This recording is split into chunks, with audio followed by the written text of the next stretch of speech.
Thank you. I'm Mr. Lehner, and welcome back to Mr. Lehner's Math Extravaganza. And in today's webisode, as you can see, we're going to be taking a look at decimals on the number line. Now, I know what you might be saying in your head. When am I ever going to need to use decimals? When am I ever going to need the number line? I'm going to take you through that in our webisode today. Let's not waste any more time. Let's take a look. Okay, in our first example up here, it says, find the step by determining the difference from one mark to another. One of the things we've talked about when working with negatives and positives, remember, if I'm at 0 right now and I move to the left of the number line, I'm now into the negatives. I am -1 away from the middle. If I go back to 0 and now I move to the right, 1, I'm +1. We're going to do the same type of structure with our number line, only now we're going to be using decimals instead of fractions. So let's take a look. It says find the step by determining the difference from one mark to another.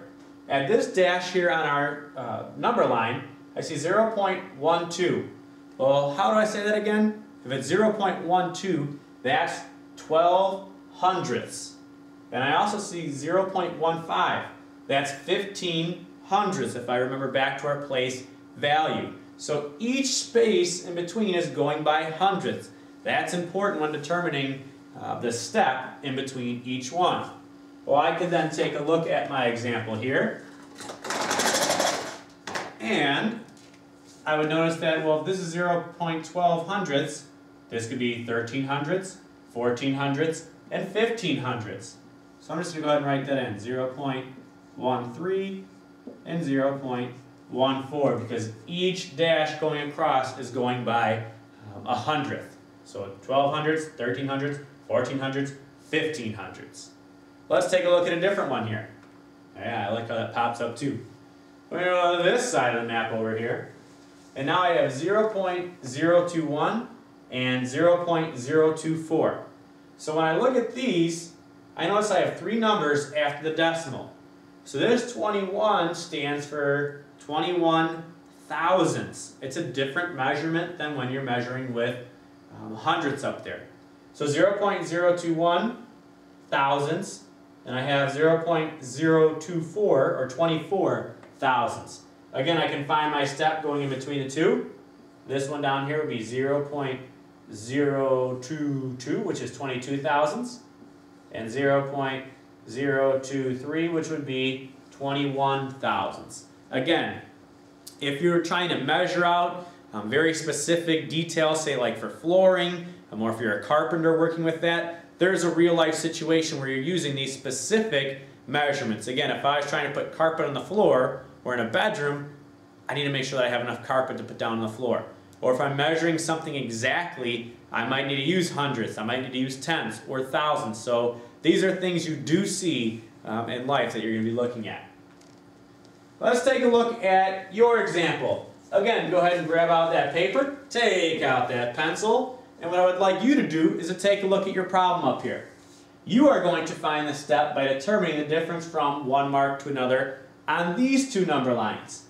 Up top, we have 1.4 to 1.7, and the bottom, yeah, I threw a trick at you, -2.22 and -2.19. Go ahead and pause that video and attempt these two problems. Okay, let's tackle this bad boy first at the top. I have 1.4 and 1.7. So I have to figure out what are these two marks in between. Well, if I went from 1.4, 1.5, 1.6 to 1.7. Now, how do I say these again? Well, that's right, 1 stands for a whole. So this is 1 and 4 tenths. So I know that I'm going with tenths in here. I'm going by specific measurements.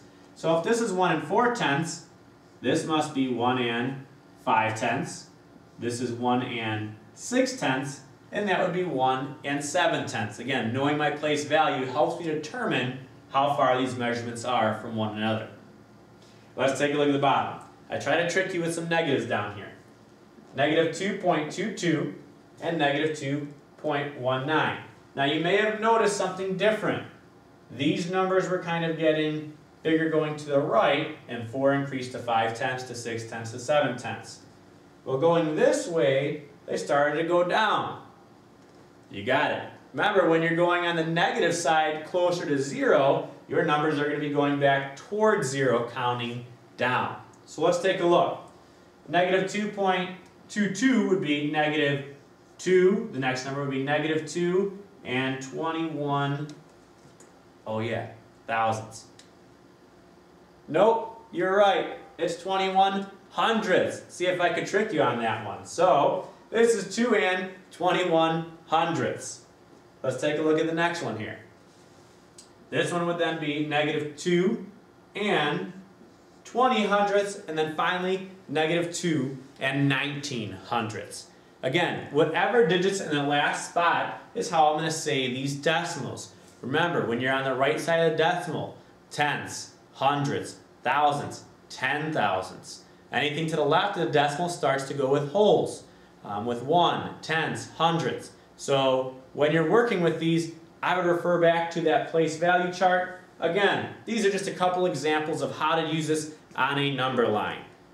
And remember to double check your chart to help you guys out if you had trouble with some of these problems. Thank you for tuning in to Mr. Lainer's Math Extravaganza. As always, we'll see you next time.